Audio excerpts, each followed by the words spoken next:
5ই August সেই ভয়াবহ রক্ত পিপাসু শেখ হাসিনার পতন।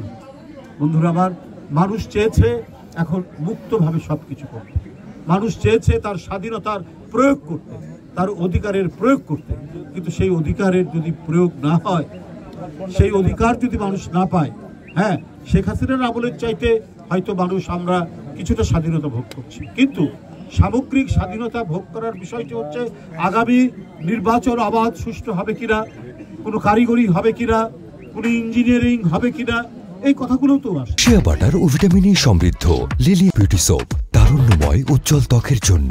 রিমার্ক। জুলাই জাতীয় সনদ 2025 স্বাক্ষর হল।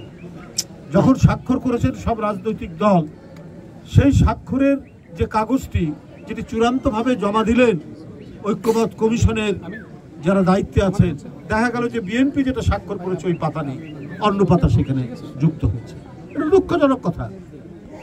ডক্টর ইউনূস সাহেবকে সবাই সম্মান করে, তিনি একজন গুণীজন, তার নেতৃত্বে যে সরকার, তাকে তো বিএনপি সহ আন্দোলনরত সব দল তাকে সমর্থন করেছে। তার গঠন করা বিভিন্ন কমিশনের মাঝখান থেকে এই ধরনের প্রতারণামূলক কোনো কাজ হবে এটা মানুষ আশা করে, মানুষ বিশ্বাস করে না। এবং কতগুলো জিনিস আছে অত্যন্ত যৌক্তিক, আইনসম্মত।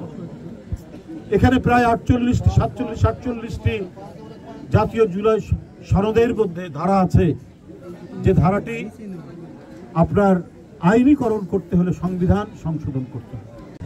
দ্বিকক্ষ বিশিষ্ট পার্লামেন্ট, এখন যে সংবিধানে যেটা আছে সেটা হচ্ছে এক কক্ষ বিশিষ্ট পার্লামেন্ট, জাতীয় সংসদ। এটা যদি দ্বিকক্ষ বিশিষ্ট পার্লামেন্ট করতে হয়, তাহলে তো সংবিধান সংশোধন করতে হবে বা সংবিধান বাতিল করতে হবে। যে প্রস্তাবগুলো আছে তো সংবিধান বাতিল করতে হবে। তাহলে একবার কি নতুন করে নতুন সংবিধান করবেন, না সংবিধানের যে নিয়ম, যে স্বাধীনতার পর যে সংবিধান রচিত হয় জনগণ এবং সমাজের তাগিদ অনুযায়ী, সেটা সংশোধিত হতে হতে যায়। এটা আমেরিকান কনস্টিটিউশনে হয়েছে, এটা ভারতের কনস্টিটিউশনে হয়েছে, আমাদের কনস্টিটিউশনে হয়েছে, হ্যাঁ, যেগুলো অত্যন্ত জরুরি গণতন্ত্রকে শক্তিশালী করার জন্য, জনমতের যে প্রতিফলন সেটা নিশ্চিত করার জন্য যে সংশোধনগুলো দরকার সেটা হতে পারে। কিন্তু সেখানে বলছেন 270 দিনের মধ্যে যদি জুলাই জাতীয় সনদ 2025 যদি পার্লামেন্ট হয়ে যাওয়ার পর পাস না হয়, তাহলে এটা অটো পাস হয়ে যাবে। তাহলে এই আলাপ আলোচনার কি দরকার ছিল? তাহলে এটা গণভোটের কি দরকার? তাহলে আপনার সংবিধানের পার্লামেন্ট নির্বাচনের কি দরকার?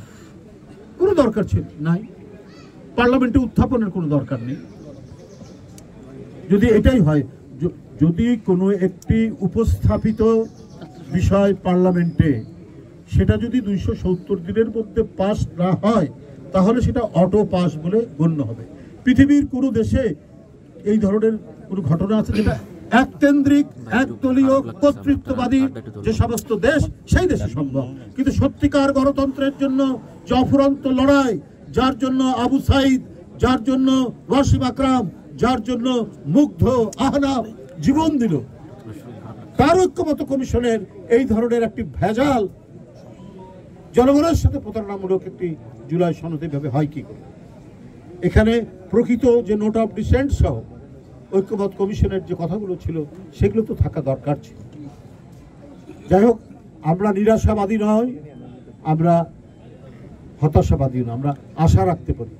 আমার মনে হয় সরকার এবং এর সাথে যারা কাজ করছেন, কমিশনগুলো এবং রাজনৈতিক দলগুলো, জনগণের স্বার্থকে সর্বোচ্চ অগ্রাধিকার দিয়ে কাজ করতে, আইনি প্রক্রিয়ায় সেটি যাবে, সাংবিধানিক প্রক্রিয়ায় সেটি যাবে।